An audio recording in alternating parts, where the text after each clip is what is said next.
started thinking, like, is there anything you could make with some of this wood that wouldn't take a huge amount of time? I just decided to start making a spoon, splitting wood, and just went from there with it. The three tools that I'd use is a hatchet, a slide knife, which is like a knife with a sort of like chisel edge on it. I used the hook knife for carving out the bowl of the spoon. If I'm going to carve a little design in the spoon, like a little Celtic design, I'd use a little chip carving knife, a little small bladed knife that's suitable for taking chips out of wood.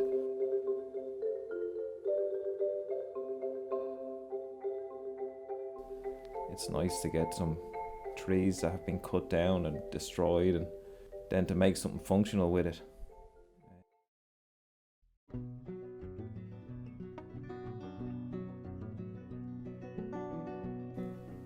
The axe is great for removing a lot of material very fast by a process called hewing.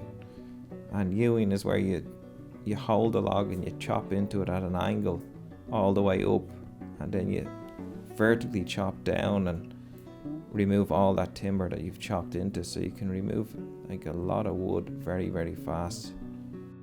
It's usually when I've collected wood, I'd bring it home and with the intention of cutting it up for firewood, but it's when you start to cut into a piece of wood with the chainsaw and start to see the grain, or see that there's no rot in it, or there's a nice swirly type of grain in it, then start realizing, well, maybe if I split this and have a look at how the grain's running through the log, then you get a much better idea of what type of thing you could do with it, or whether you could carve a straight spoon or a curvy spoon, or if it's even functional to make a spoon with. So it's really when have a lot of material at home, I'd start cutting into it, and then I'd start splitting it and seeing how it splits and seeing how strong it is and seeing what way the grain is running. So I don't necessarily go out looking for wood for spoons unless the tree is down and I get an opportunity to take a branch off it. Then I'd have to really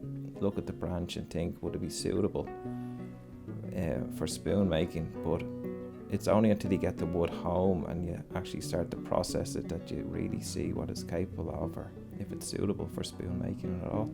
So after I've cut the wood with the chainsaw, I leave it for a day or two and see if you get a natural type of split that forms in the wood. So I tend to lay the axe into the split on the log and I cleave the wood, which means the axe sort of follows the natural split through the wood, and you follow that stress through the log, and it leaves you with a very strong piece of wood for carving with.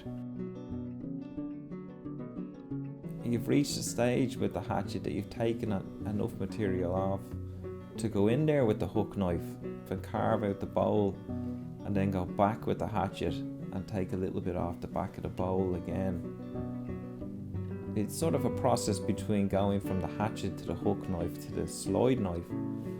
Once the bowl is taken out, then you know that because the wood is green, that like once you get that bowl carved out, the wood's not going to split when it's drying, then, because you've relieved the stress in the wood.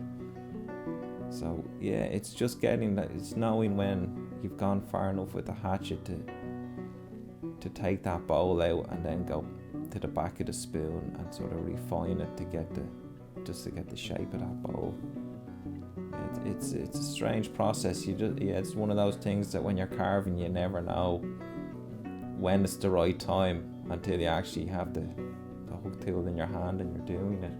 Yeah, the slide knife, you get absolutely lost with it. You just, the shape of the spoon is down, so you've done all that with the hatchet and the bowl's carved out. So you really start to focus on the formations in the spoon, the handle, the neck of the spoon and the bowl. You start to really refine all those little shapes and join them in together, and you get completely lost with it, lost in it actually. It's an amazing knife because again, you can take really, really refined cuts with it, or you can remove quite a lot of material. So you can really get in there and work nicely with it. And if it's sharp, it leaves an amazing finish on the wood, particularly if you allow the spoon to dry out for a few days and you finish it off to your finished cuts with the knife.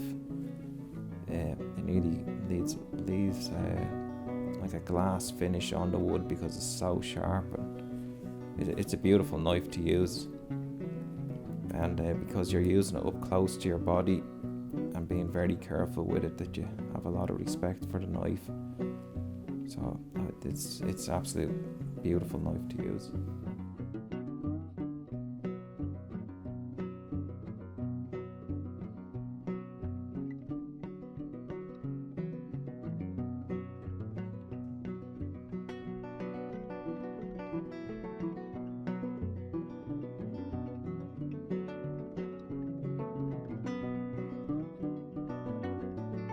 I tend to draw a small Celtic design on it in curvy, and then I'll just angle it up slightly.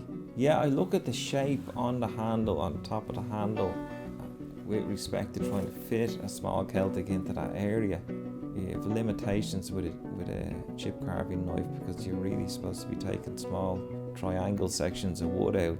After that, I tend to go around the edge of the Celtic design to bring the Celtic design out, rather than just leave it within the handle. So it's sort of like frame it with the chip carving knife, which I find brings them out.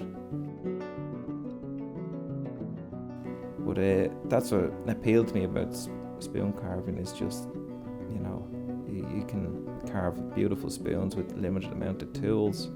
So all you really need is 3 tools to get going at spoon carving. Rough out the spoon, get your shapes down, then allow the spoon to settle and warp and dry out, and then go back in and refine the spoon with your knives and bring out the shape, and finish with your chip carving.